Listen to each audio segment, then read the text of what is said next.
Hello friends, jaundice के बारे में आज देखते हैं। तो फर्स्टली स्पीकिंग, आप क्या समझेंगे जॉन्डिस से? जॉन्डिस क्या चीज़ होती है? तो जॉन्डिस जो है डेफिनेशन कहती है कि it is the yellowish discoloration seen in the skin, sclera and the mucous membranes. तो स्किन आप समझते हैं, आपकी जो अपर स्किन है, जो अपर कवरिंग है आपकी बॉडी की, खाल, that is your skin. Sclera होता है जो आप आई है आपकी, इसमें जो ये वाइट पोर्शन होता है इस जगह का, ये स्क्लेरा बोलते हैं। ये डायग्राम से मैंने समझाया आपको। दूसरा आपकी म्यूकस मेम्ब्रेन्स। म्यूकस जो है वो सेक्रीशंस होते हैं। तो जो आपकी जो म्यूकस मेम्ब्रेन्स हैं इनका और स्क्लेरा का और स्किन का येलोइश डिस्कलरेशन जो है वो जॉन्डिस कहा जाता है। तो जॉन्डिस का देखिए दूसरा नाम भी है क्या? Hyperbilirubinemia. तो अगर हम तोड़ के पढ़ रहे हैं तो हाइपर माने ज़्यादा, बिलिरूबिन माने बिलिरूबिन एक मतलब कंपाउंड है, और ईमिया माने क्या है? इन द ब्लड। ठीक है, ईमिया किसी में लगा है तो इसका मतलब है इन द ब्लड। ठीक, तो जॉन्डिस का दूसरा नाम क्या है? Hyperbilirubinemia. ठीक, तो जॉन्डिस क्या होगा? Jaundice is increased levels of bilirubin in the blood. ठीक है, अब कहते हैं जॉन्डिस कब कह सकते हैं हम, मतलब एक बायोकेमिकल वैल्यू जिस पे हम कह सकते हैं कि वो जॉन्डिस है। तो अगर बिलिरूबिन की नॉर्मल वैल्यू मतलब ये 1 से नीचे है, 1 तक है, तब हम इसको कहेंगे ये नॉर्मल है कैंडिडेट। फिर 1 से लेके 2 तक जो है ये सब क्लिनिकल हाइपर बिलिरूबिनीमिया कहा जाता है। और मोर देन 2 याद कर लीजिए, मोर देन 2 जो है तो ये कहा जाता है क्या? जॉन्डिस। ठीक है, अब देखते हैं जॉन्डिस कैसे होता है। तो हमारा जो बिलिरूबिन है, बिलिरूबिन जो है बाई प्रोडक्ट है हीमोग्लोबिन का। ठीक है, बिलिरूबिन कैसे बना? जब हीमोग्लोबिन कैटाबोलाइज हुआ, हीमोग्लोबिन टूटा, तब जा करके हमारा बिलिरूबिन बनता है। तो देखते हैं इसका प्रोसेस क्या है, बिलिरूबिन का प्रोसेस क्या है। तो पहली चीज़ क्या है आपका? हीमोग्लोबिन जो होता है, ठीक है, इसका कैटाबोलिज्म हो रहा है। ठीक, हीमोग्लोबिन कहाँ होता है? आरबीसीज में। ठीक, तो आरबीसीज ले जा रही हैं ब्लड, ठीक है, हीमोग्लोबिन पिगमेंट ले जा रही हैं। आरबीसीज जो है इसका एक पर्टिकुलर लाइफ स्पैन होता है, आप सब जानते हैं, पिछले वीडियोस में मैंने मेंशन किया है। तो आरबीसी का लाइफ स्पैन जो है ये अराउंड अबाउट 120 डेज होता है अप्रॉक्सीमेटली। ठीक है, नॉर्मल सब्जेक्ट्स में अप्रॉक्सीमेटली 120 डेज आरबीसी का नॉर्मल लाइफ स्पैन होता है। तो अब देखिए, ऐसा तो होता नहीं है कि हाँ भाई 119 डेज तक आरबीसी एकदम एक्टिव है, बहुत बढ़िया है, चल फिर रही है, अपना काम कर रही है, और 120 डेज पे एकदम से उसको जो है डेथ हो जाएगी। ऐसा तो होता नहीं है। हर चीज़ अपनी फिजियोलॉजिकल जो है कोर्स पूरा करके तभी ख़त्म होती है। तो आरबीसी जो है इसमें क्या होता है? एक एजिंग होती है। ठीक है, एजिंग या सेनिसेंस, जिसको कहते हैं बूढ़ा हो जाते हैं। आरबीसी हमारी बूढ़ी होती है पहले। ठीक है, धीरे धीरे उसका काम करने का जो है ताकत कम होते जाता है, फाइनली उसकी डेथ होती है। ठीक, तो जब आरबीसी हमारी टूटी तो इसके अंदर क्या हुआ? हीमोग्लोबिन निकला जो कि आरबीसी के अंदर था। और ये हीमोग्लोबिन ने क्या किया? हीमोग्लोबिन भी 2 कंपोनेंट से बनता है, मैंने बताया हुआ आपको। हीमोग्लोबिन बनता है किससे? हीम से और ग्लोबिन से। तो जब हीमोग्लोबिन टूटेगा तो वो फिर अपने वापस कंपोनेंट्स बना देगा। क्या क्या बनाएगा? हीम बनाएगा और ग्लोबिन बनाएगा। अब इसमें जो ग्लोबिन है ये क्या होता है? ये प्रोटीन पार्ट है। ठीक है, अब जब कोई प्रोटीन टूटता है तो वो क्या करता है? वो अपने अमीनो एसिड्स देता है। अब ये अमीनो एसिड्स प्रोटीन के टूटने से, ग्लोबिन के टूटने से जो अमीनो एसिड्स हमको मिले, ये क्या करेंगे? बॉडी के अमीनो एसिड पूल में कंट्रीब्यूट करेंगे, और जहाँ कहीं इसकी ज़रूरत होगी वहाँ पे ये जो है अपना काम कर लेंगे। ठीक, दूसरी चीज़ हुई आपकी हीम पिगमेंट जो है। ठीक है, haem red colour containing pigment है। ठीक है, तो ये हीम पिगमेंट कैसे बनता है? ये आयरन से बनता है, आयरन कंटेनिंग पिगमेंट है, ये आयरन से बनता है। तो ये जब हीम टूटेगा तो ये आयरन बना देगा, और ये आयरन कहाँ जाएगा, ये आयरन हमारे आयरन पूल को कंट्रीब्यूट कर देगा। ठीक है, अब ये मैं आपको पैथोलॉजी में पढ़ाऊंगी कि ये ट्रांसफेरिन, हीमोसिडरिन, हीमोपोएटिन, ये सब चीज़ें होती हैं जो हमारे आयरन के स्टोर्ड और जो है ट्रांसपोर्टेड फॉर्म्स होते हैं, ये बाद में बताऊंगी। तो दिस इज़ लाइक हीम ने क्या किया, आयरन बनाया, और ये आयरन हमारे आयरन पूल को कंट्रीब्यूट कर दिया। ठीक, अब देखिए क्या हुआ, जो ये हीम हमारा आया है ना, हीम में होता है क्या, ऑक्सीडेशन। ठीक, हीम का ऑक्सीडेशन हुआ और बना एक हमारा येलो कलर्ड पिगमेंट जिसको हमने बिलीवर्डिन कह दिया। ठीक, इसी बिलीवर्डिन पिगमेंट का रिडक्शन हुआ तो क्या बन गया, हमारा बिलीरूबिन बन गया। ठीक, बिलीरूबिन जो है ये ग्रीन कलर्ड होता है। ठीक, अब देखिए ये बिलीरूबिन जो है, ठीक है, हमारे जॉन्डिस हमने देखा यही होता है, increased bilirubin in the blood. ठीक है, तो बिलीरूबिन की टेंडेंसी क्या है, बिलीरूबिन आपका लिपोफिलिक है, मतलब लिपिड्स के प्रति ये इसकी एफिनिटी है, ये जाकर के लिपिड्स की तरफ चिपकेगा। ठीक है, अब हमारी बॉडी में काफ़ी सारा लिपिड है, तो जहाँ जहाँ लिपिड है वहाँ वहाँ ये जा कर के जो है अपने आप को अटैच करने की कोशिश करेगा। ठीक, दूसरा ये वाटर इनसोल्यूबल है, देखिए लिपोफिलिक है तो इसलिए ये क्या करेगा, हमारी जो सेल मेम्ब्रेन है वो कैसी है, लिपोफिलिक है, तो ये जा कर के जो है लाइक डिजॉल्व लाइक हमारी सेल मेम्ब्रेन को ये क्रॉस कर जाएगा। ठीक है, देन ये वाटर इनसोल्यूबल है। ठीक, मतलब वाटर में ये डिजॉल्व नहीं हो रहा है। दूसरा, इसकी जो टेंडेंसी है इसमें टॉक्सिसिटी है, अगर इसको अकेला छोड़ दिया जाए ना तो ये टॉक्सिक है हमारे बॉडी के सेल्स के लिए। ठीक, मेम्ब्रेन्स को इजीली क्रॉस कर जा रहा है, मतलब आप यहाँ इसको समझिए तो जो है it will be cake work for you for differentiating. क्या है, देखिए मेम्ब्रेन्स को क्रॉस कर जा रहा है, मतलब ये बिलीरूबिन अगर अकेला छूट गया तो ये क्या करेगा, हमारे वाइटल ऑर्गन्स को जाके डिस्ट्रॉय कर देगा। ठीक है, ये डेंजरस कंपाउंड है, टॉक्सिक है, ये जाकर के कहाँ ब्रेन में चला जाएगा तो ये क्या बना देगा, कार्निटेरस कर देगा। ठीक है, तो ये क्या करेगा, ये सारी मेम्ब्रेन्स को क्रॉस कर सकता है बिलीरूबिन। इसलिए जो है हम इसको खुला नहीं छोड़ सकते, तो हमारी बॉडी क्या करती है, इसको एक नॉन टॉक्सिक फॉर्म में चेंज करती है। कैसे, बिलीरूबिन जो है ये एल्ब्यूमिन के साथ में ज्वाइन हो जाता है। ठीक, एल्ब्यूमिन हमारा ब्लड का प्रोटीन है, तो एल्ब्यूमिन ने क्या किया, बिलीरूबिन को पकड़ लिया।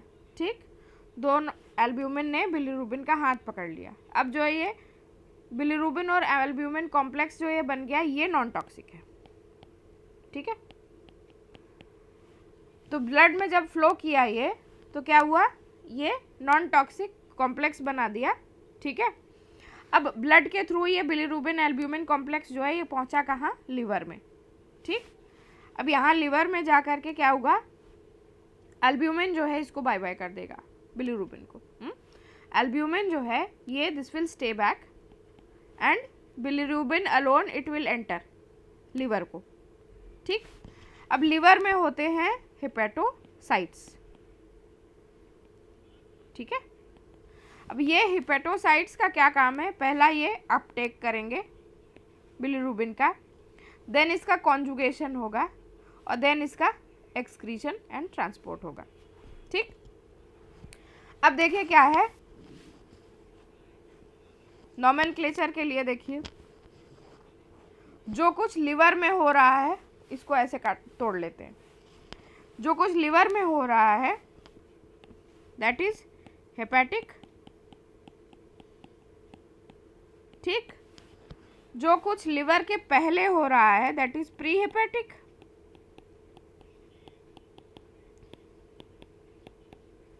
और जो कुछ लिवर के बाद में हो रहा है दैट इज पोस्ट हेपेटिक। ठीक, दूसरा नोमेनक्लेचर देखिए, लिवर के अंदर क्या हो रहा है, कॉन्जुगेशन, तो जो भी कुछ लिवर से पहले हो रहा है वहां तक क्या होगा, अनकॉन्जुगेटेड हाइपरबिलीरूबिनीमिया।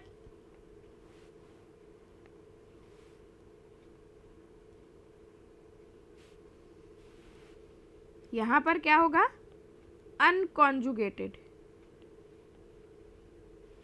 और लिवर के बाद जो होगा या लिवर में जो होगा वहाँ क्या होगा, कॉन्जुगेटेड। ठीक, दोनों नॉमेनक्लेचर आई सपोज समझ में आ गए होंगे। तो अब देखिए इसमें क्या हो रहा है, मुझे लग रहा है मैंने बहुत कॉम्प्लिकेटेड डायग्राम बना दिया, but I will give you a good diagram. तो इसमें क्या हुआ देखिए, प्री हेपाटिक, हेपाटिक और पोस्ट हेपाटिक था। ठीक, अब प्री हेपाटिक में आपने देखा कि बिलिरुबिन एल्ब्यूमिन कॉम्प्लेक्स बना, ये नॉन टॉक्सिक है। ठीक है, लेकिन यहाँ पे क्या है आपकी मान लीजिए ज़्यादा आरबीसीज डैमेज हो रही हैं किसी वजह से, हीमोलिसिस ज़्यादा हो रही है, ज़्यादा आरबीसीज डैमेज हो रही हैं, तो क्या होगा, यहाँ पर इकट्ठा हो जाएगा सब। तो उस केस में क्या होगा, अनकॉन्जुगेटेड बिलिरुबिन जो है वो बढ़ जाएगा। ठीक है, तो प्री हेपाटिक केस में क्या होगा, अनकॉन्जुगेटेड बिलिरुबिन हमारा बढ़ जाएगा। ठीक, उसके बाद क्या हुआ, आपका लिवर में हो गया कॉन्जुगेशन, तो लिवर और लिवर के बाद वाला जो स्टेप है पोस्ट हेपेटिक है, इसमें जो है कॉन्जुगेटेड बिलिरुबिन मिलेगा। ठीक, अब हम जो है फीचर्स की बात करें तो यहाँ पूरा अनकॉन्जुगेटेड वाला होगा, मतलब कि क्या है कि आपका जो है देखिए बिलिरुबिन यहाँ पूरा मिल रहा है। ठीक, अगर इस जगह पे मान लीजिए एल्ब्यूमिन बिलिरुबिन को छोड़ रहा है, ठीक है, बिलिरुबिन अगर यहाँ अपटेक नहीं हो पा रहा है तो बिलिरुबिन इकट्ठा होगा। ठीक है, ज़्यादा हीमोलिसिस अगर हो रही है तो ज़्यादा बिलिरुबिन यहाँ इकट्ठा होगा और अनकॉन्जुगेटेड बिलिरुबिन बना देगा, अनकॉन्जुगेटेड बिलिरुबिन इस केस में बढ़ेगा। ठीक है, अब जिस बिलिरुबिन को ट्रीट नहीं किया गया है बॉडी के द्वारा, ठीक है, वो बिलिरुबिन अगर बढ़ेगा तो ये क्या करेगा, मेम्ब्रेन्स को इजीली क्रॉस करेगा। ये आपने देखा, मैंने पहले ही आपको फीचर्स बताए हैं कि बिलिरुबिन क्या क्या फीचर्स होंगे बिलिरुबिन के। ठीक है, अब ये मान लीजिए हेपेटोसाइट्स इसमें है, तो ये अपने को मतलब पता है नहीं पता है तो जान लीजिए कि लिवर जो है, लिवर अपने आप को रीजनरेट करते रहता है। ठीक है, तो जब लिवर हमारा रीजनरेट करते रहता है तो उसके सेल्स कभी पूरी तरह डैमेज नहीं होंगे, कुछ ना कुछ कॉन्जुगेशन ये करता रहेगा। ठीक, तो जो हमारा हेपेटिक फेज होगा, हेपेटिक जॉन्डिस जो होगा, उसमें प्री हेपेटिक और पोस्ट हेपेटिक दोनों के फीचर्स होंगे। ठीक है, ट्रांसपोर्ट में भी गड़बड़ होगी और कॉन्जुगेशन में भी गड़बड़ होगी। ठीक, इसमें मिक्स्ड फीचर्स होंगे। तो फिर देखिए पोस्ट हेपेटिक, इसमें क्या हुआ, आपका पूरा जो बिलिरुबिन था वो कॉन्जुगेट हो गया।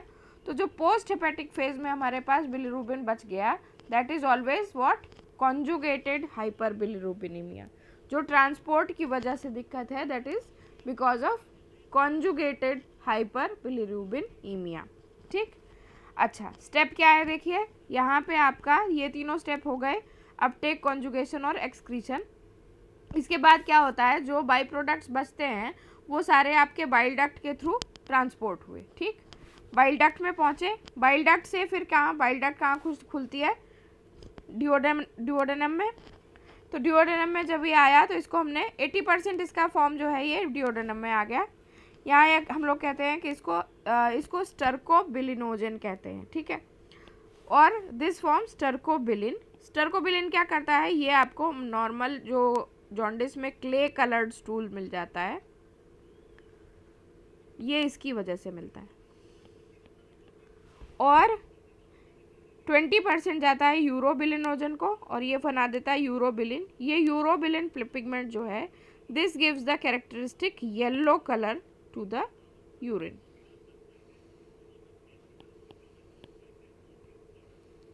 ठीक है, I suppose I have made this clear. अब हम इसके फीचर्स देख लेते हैं। तो पहले कॉन्जुगेटेड अनकॉन्जुगेटेड की बात करते हैं।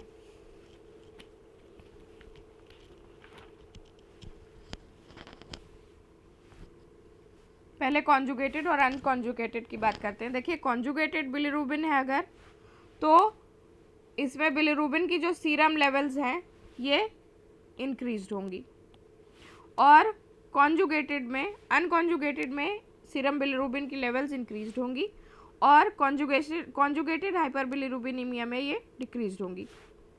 देन वाटर सोल्यूबिलिटी की बात करें तो अनकॉन्जुगेटेड बिलिरुबिन की वाटर सोल्यूबिलिटी क्या है, नहीं है, वाटर इनसोल्यूबल है। वो शुरुआत वाला जो कॉन्जुगेटेड नहीं हुआ है वो वाटर इनसोल्यूबल है, और कॉन्जुगेटेड जो है वो वाटर सोल्यूबल है।